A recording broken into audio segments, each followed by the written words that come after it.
Montana Territory, June 1872. The wind kicked up dust along the empty main street of Redwater as the sun hung low, beating down on weather-worn storefronts and the white-clapboard church at the edge of town. A baby wailed. Then another. Zinnia Grace Gallagher crouched by the church steps, her hands trembling as she reached toward her children, trying to soothe them though her own eyes were glassy from exhaustion. Her dress was torn at the shoulder, dust clung to her sleeves, and her face looked like it had not known a full night's sleep in weeks. "Show, baby. Mama's here," she whispered, pulling her daughter Josie into her lap, while her son, Jamie, clung to her skirt. "I know you're hungry. I know." A few townsfolk passed, looking away. One woman shook her head. A man crossed the street to avoid them entirely. Zinnia swallowed hard and held her children tighter. She had nothing left, not even pride. Her husband had taken what little they had and rode south 6 weeks ago, chasing silver and leaving behind promises that turned to lies. He never came back. Then the landlord threw them out. There was no kin to turn to. No work willing to take on a woman with 2 small children. Josie, barely 4, began to cry again, her small face flushed from heat and hunger. Jamie, just 6, tried to be brave, his little hand gripping hers with everything he had. And then, boots, heavy, sure-footed, coming closer. She looked up. A tall man with a dust-covered hat stood at the bottom of the steps, his face shadowed but calm. His shirt was worn but clean, and his eyes, clear and deep-set under the brim, rested on her children first, then on her. "You all right, ma'am?" he asked, his voice low and steady. Zinnia blinked, unsure if he was real. "We're fine," she said, though her voice cracked. He looked at her, then at the children again. "Your little girl's shivering, and it's near 80 degrees. She eaten today?" Zinnia hesitated, then shook her head. The man crouched, resting one hand on his knee. "My name's Weston Keller. I got a horse tied up yonder and a pot of stew over a fire 2 miles out. Come with me." She stared at him. "Why would you help us?" He looked her in the eye. "Because no woman should be left with nothing but a pair of crying children and a burnt-out sky. You do not need saving, but you do need a chance. Let me give you that." Zinnia looked down at her children. Josie leaned into her, too tired to move. Jamie's eyes stayed locked on Weston. "Do you have food?" Jamie asked. Weston nodded. "Plenty." Zinnia hesitated, her breath shaky. Then she stood, lifting Josie into her arms. Weston offered his hand to Jamie, who took it without a word.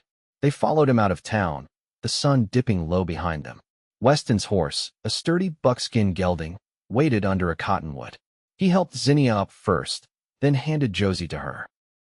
Jamie rode in front of Weston, his small hands gripping the saddle horn. They rode in silence, broken only by the soft sound of hooves and Jamie's quiet questions. "Do you got a house?" "Cabin. Small, but solid." "You got a dog?" Weston smiled. "Used to. Might get another."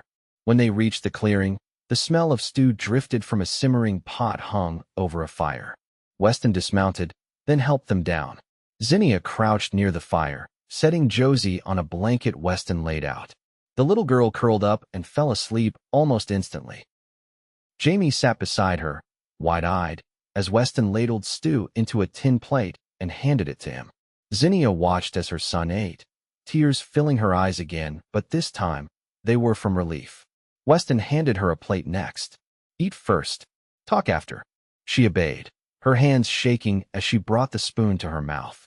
The food was hot and rich, and she had to stop herself from crying again. Later, once the children were asleep inside the cabin, Jamie on a cot, Josie on a pile of folded blankets, Zinnia stepped out onto the small porch. Weston stood there, arms crossed, watching the trees sway. "What do you want from us?" she asked, her voice barely above a whisper. He looked at her. "Nothing. You did not have to stop." "I know. Why did you?" He took a breath. "Because I saw a woman doing everything she could, and it still was not enough. Because I remember my own ma on the edge of things. And because I got room here. Food. Land. No one to share it with. You needed help. That is all." Zinnia looked away, her throat tight. "I do not have anything to offer. You have yourself," he said simply, "and 2 good-hearted children. That is more than enough." She blinked fast, her fingers curling around the porch rail. "I do not know how to trust anymore." "You do not have to," he said gently. You just have to rest tonight. That is all. She nodded, her heart too loud in her chest. Weston tipped his hat. You and the little ones can stay as long as you need. No strings. No questions. Just stay. Zinnia looked at him then, really looked. He was not young, not polished. But there was something solid in him. Something that did not ask or expect, just offered. Thank you, she whispered. He nodded once. Good night, Zinnia. She blinked. How do you know my name? He smiled faintly. Your boy told me. Said you sing to them at night, even when your voice is tired. Zinnia wrapped her arms around herself and turned toward the door. Inside, the cabin was warm. Her children slept in peace for the first time in weeks. She sat on the edge of the cot and brushed a curl from Josie's cheek, then looked toward the door where Weston still stood, quiet and steady. Something had shifted. And though she was still afraid, part of her heart, just a small piece, felt safe for the first time in a long while. The rooster cried once from the edge of the trees, and the light creeping through the cabin's single window turned the floorboards gold. Zinnia stirred on the woven rug beside the still sleeping children, her back stiff from the night. She pushed herself upright, blinking at the quiet. Outside, the faint rhythm of an axe meeting would carry through the open window. She stood slowly, mindful of Josie curled against Jamie's side. Both of them sunk deep into sleep in a way they hadn't managed in weeks. Their cheeks looked softer in the morning light. She tucked the blanket tighter around them before stepping through the door. Weston stood a short distance from the cabin, sleeves rolled to the elbow, stacking split logs beside a fallen stump. He paused only to wedge another piece into the cradle and swing the axe again. His movements were clean, deliberate, not rushed, not for show. You always up by first light? She asked, her voice still dry from the night. He looked over his shoulder, not startled, just noticing. Habit. Mornings are quiet. Things get done before the heat starts grabbing at the back of your neck. Zinnia folded her arms, the morning chill still clinging to her skin. You don't seem like a man who's used to sharing his space. He leaned the axe against the stump. I ain't. She waited, but he didn't offer more. She stepped off the porch onto the packed dirt. There a stream nearby? He nodded toward the tree line. Follow the slope down about 100 yards. Cold water, runs clear. She hesitated. I'd like to wash up, if that's all right. You don't need permission, he said evenly. But I'll walk you part way. There's a marmot den down the bend. They won't bother you, but they can startle a person if you don't know where to look. She followed him through the pines, the underbrush sparse and broken by wildflowers and flattened grass. The birds had started up, sharp and sudden, like the land was waking all at once. At the stream's edge, Weston pointed out a flat rock near the bank. That'll hold your things up off the mud. Water's fast in the middle, but the edge is gentle. She knelt beside the water, dipping her fingers in. Cold enough to bite. You got plans? He asked, not looking at her. She didn't answer right away. I had some. Back when they still made sense. He nodded once and stepped back, giving her space. By the time she returned to the cabin, the children were stirring. Jamie sat up first, rubbing his eyes, while Josie curled deeper into the blanket. Zinnia crouched beside them. There's a stream. We'll go there later. For now, let's get some food in you. Inside, the fire had been stoked and the scent of cornmeal and bacon filled the room. Weston stood at the small table, setting out tin plates. Jamie climbed onto the bench without being asked. Did you build this place yourself? Weston poured coffee into a tin cup and passed it to Zinnia without looking at her directly. Had help with the roof. Rest I did with my own hands. Where'd you come from? Jamie asked. Weston offered a half smile. Used to live down near Fort Benton. Freight runs, mostly. Ended up here when I got tired of hauling other men's goods. Zinnia sat slowly, the warmth of the cup seeping into her hands. You've been alone here long? 5 winters. Jamie chewed a strip of bacon. Ain't it lonely? Weston reached for more coffee. Some days. But I got used to the quiet. Josie climbed into Zinnia's lap, still sleepy-eyed, clinging to her mother's waist. Zinnia fed her small bites, her hand steady now.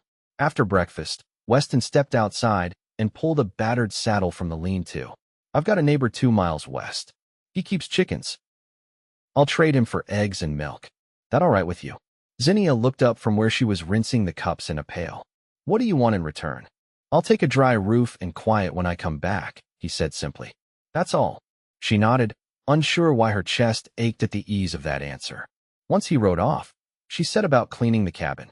The broom was rough-bristled but sturdy. She swept dust into the corners, shook the blankets outside, opened the shutter to let the air through. Jamie helped without being asked, dragging kindling to the firebox. Josie followed him, mimicking his every move with solemn purpose. By afternoon, the sun had climbed high, and the children splashed in the stream under Zinnia's watchful eye. She scrubbed their clothes on a flat stone, laying them out on the grass to dry. When Weston returned, he carried a sack of goods tied behind the saddle. He handed the eggs to Zinnia, careful not to crush the woven basket. "Neighbor said you and the little ones are welcome to come by sometime," he said, brushing horsehair from his sleeve. His wife's real fond of conversation. Zinnia took the basket. "You speak for us to your neighbors? I said there's a woman here with her hands full, and 2 children who could use a bit of neighborly kindness." That was enough. She studied him a long moment. "You always speak like that." He raised an eyebrow. "Like what?" "Like you measure every word before you let it out. I had a father who ran his mouth too often. Learned early that silence has weight." She looked away, her throat tightening again. "I never had much use for silence. Until lately." He didn't press, just nodded once, then turned to unsaddle the horse. That night, after the children curled into sleep, Zinnia stepped out onto the porch again. Weston sat on the steps, his hat resting beside him, watching the darkness settle between the trees. "I didn't say thank you," she said softly. "You don't need to." "I do." He didn't answer right away. "Then, you planning on heading south once you find your footing?" She shook her head. "No, there's nothing for us there." He glanced up. "Then where?" She crossed her arms against the night chill. "I don't know yet, but I'd like to stay a while, if that's all right." His voice was quiet. "It is." They sat in the hush that followed, the wind moving gentle through the pines. Crickets took up their evening chorus, and somewhere far off, an owl called once. Zinnia stared into the dark, and for the first time in what felt like months, she didn't feel the weight of tomorrow pressing down on her. Just the stillness of now, and the man sitting beside her, who hadn't asked a single thing she couldn't give. Weston returned from the pasture with his sleeves damp to the elbow and the wool scent of sheep clinging to his shirt. Zinnia sat cross-legged in the grass by the vegetable patch, coaxing a reluctant onion from the soil, while Josie watched a beetle weave between clover stems. Jamie stood near the fence, hammering in a loose rail with a rock. "You've got a patient hand," Weston said, setting down a coil of twine and wiping his palms on his trousers. Zinnia brushed dust from her skirts. "It's stubborn," she said, holding up the onion. "But it came out in the end." He crouched beside her, eyeing the rest of the row.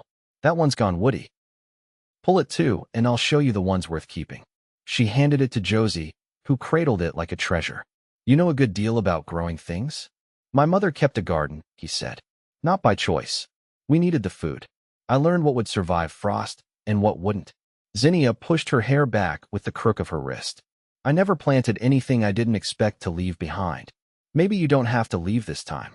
She looked at him then, the weight in her expression shifting. "You say that like staying is simple." "It's not," Weston said. "But sometimes it's worth the trouble." A breeze moved through the pines, stirring the scent of warm earth and wild mint. Josie wandered off toward the porch, onion still in hand, and Zinnia dusted off her apron as she rose. That evening, Weston brought in a cedar plank and began carving it down with a draw knife near the fire. Jamie watched from the hearth, his chin in his hands. "What's it gonna be?" he asked. "Ladle," Weston said. "The old one's split at the handle. You carve all your things." "Most of them. Store goods cost more than they're worth, and I've got hands enough to manage." Jamie hesitated. "Can you teach me?" Weston nodded. "Tomorrow. You'll need a blade that'll hold its edge." Zinnia glanced up from the mending in her lap. "He's never worked with knives." "He'll learn careful," Weston said. "Or not at all." She set the sewing aside. "He learns quick. Just don't let him bleed all over your porch." Weston didn't smile, but there was a quieter shift in him, something at ease. He set the knife down and stood, stretching his back with a faint wince. "Back stiff," he muttered. Zinnia tilted her head. "You ever get it looked at?" "No one to look. I manage." He disappeared into the dark for a moment, returned with a small tin of salve, and set it on the table. Zinnia picked it up, sniffed the edge. Comfrey and pine, she said. You made this. Gathered most of it before the rains, Weston said. Used to help my brother with bruises and breaks. You have a brother? Had, he said, voice even. He drowned in the Missouri during a run. She set the tin down gently. I'm sorry. You didn't put him on that river. Zinnia folded her hands together, unsure of what to say next. The room felt still in a way that wasn't empty, just full of things unsaid. Josie, Jamie called, you asleep? The girl was curled under a quilt near the hearth, thumb in her mouth. She didn't stir. Zinnia moved to gather her and carry her to the cot. Jamie followed, pulling the quilt tight around his sister once she was settled. I like it here, he said, barely above a whisper. She brushed his hair back.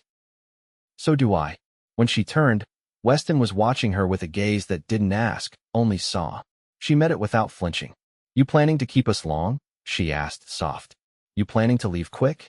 No. Then maybe we just let things be what they are. She stepped closer, voice low. And what's that? I don't know yet, Weston said.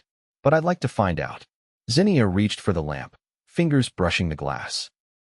You ever have a woman stay longer than a night? No. You afraid of what it means if I do? No. Then I guess we're both out past where we know the ground. He nodded. But it's solid so far. She lowered the wick, dimming the room until only the coals in the hearth gave off light. The quiet wasn't heavy anymore. It felt like something waiting to grow. Weston stood near the fire, carving knife still in hand, and Zinnia watched him from the doorway. The children slept without restlessness. She didn't speak again that night. She didn't need to. In the stillness, something steady was taking root. The rain came down slow the next morning, a soft tapping that pooled in ruts outside the cabin and darkened the pine trunks to near black. Zinnia stood by the window, sleeves rolled past her elbows, watching the mist rise off the hills beyond the pasture. Inside, the hearth kept the room warm, though the smell of damp wool lingered from the coats hanging near the door. Weston sat at the table oiling the hinges on the barn lantern, the steady scrape of cloth on metal the only sound besides the rain. Jamie crouched near the hearth, carving lines into a scrap of pine, tongue pressed against his lip. Josie sat on the floor beside her mother, sorting dried beans into a tin pail with grave concentration. Zinnia turned from the window. You ever need to ride into town for supplies? Weston didn't look up. Every few months. I trade with a man near the Bitterroot line. He hauls goods in bulk and don't ask questions. She stepped closer, brushing her palms against her skirt. I could make a list. He nodded. Write it out. I'll be headed that way after the creek settles down. She hesitated. I can go instead. You've done enough. He met her eyes for the first time that morning. A woman alone on the trail draws more eyes than a man with a quiet face. You'd get what you need, but it'd cost more than coin. Zinnia looked down, fingers tightening around the fabric of her apron. I've handled worse. I know you have, he said, but you don't have to anymore. She didn't answer. Josie dropped a spoonful of beans, the clatter sharp in the quiet. Zinnia knelt beside her, gathering them up with slow fingers. Jamie didn't look up from his carving. Later that afternoon, the rain slackened. Weston pulled his coat on and stepped outside to check the roofline, muttering about the drip near the back corner. Zinnia followed him out, tucking her shawl tight. You always fix things yourself, she said, watching him brace the ladder against the eaves. He climbed 2 rungs before answering. If I break it, I fix it. If the land breaks it, I still fix it. She picked up a fallen branch from the grass, tossing it toward the woodpile. You ever think about building more? A shed, maybe. Or a second room. I've thought about it, he said. Didn't have reason to. She stepped back as he climbed higher. You do now? He looked down at her, rain trailing off the brim of his hat. Yeah, I reckon I do. She waited until he was back on the ground before speaking again. I could do some of the mending for trade. If you take things into town. Or so for the preacher's wife, if she still lives out near the ridge. She does, Weston said. Has trouble with her joints now. Would likely be glad for the help. Zinnia brushed her wet hair back. You mind if I ask her? Weston shook his head. It's your time. Use it how you like. She studied his face a moment, then stepped back under the porch overhang. You always make it sound like I've got choices. You do, he said. That's the whole of it. That night, after the children were settled, Zinnia brought the mending basket to the porch where Weston sat sharpening a handsaw. She lowered herself beside him, the lantern between them casting a wide amber glow. "My husband didn't want boys," she said, threading a needle. "Said they were too much mouth and not enough use." Weston adjusted the blade, turning it toward the light. Then he didn't know what he had. He barely looked at Jamie after he was born. Didn't hold Josie till she was nearly walking. Weston didn't speak, just set the saw aside and leaned forward, elbows on his knees. "I used to think if I did everything right, he'd settle into it. Like maybe kindness could wear a man down if you gave it long enough." He turned to her, quiet. "That's not how it works." "No." She drew the thread through the seam with a steady hand. "But I didn't know that then." Weston looked out toward the trees, where the last of the rain clung to the needles like beads of glass. "My ma tried to love my father into being decent. Cost her her teeth and part of her jaw before she left." Zinnia's needle paused. "She got out, took us with her. My brother was 10. I was 7. We walked 3 miles to a neighbor's place, barefoot and bleeding." Zinnia didn't respond, just folded the shirt she'd finished and reached for another. "You think it ever leaves you?" she asked. "No," he said. "But it don't have to win either." The wind shifted slightly, cooler now. Zinnia pulled the shawl tighter at her shoulders. "I watch Jamie carry too much sometimes," she said. "He doesn't say things outright, but he won't sleep unless he knows Josie's warm. He watches me like I might vanish." Weston leaned back against the post. "You've kept them safe this far. That counts." She looked at him, eyes soft but steady. "I don't want safety to be the only thing they know." He nodded once, slow. "Then build them something more." The lantern hissed faintly, the oil low. Inside, the fire had gone to amber coals. Zinnia reached for the last shirt in the basket, but her hands stilled.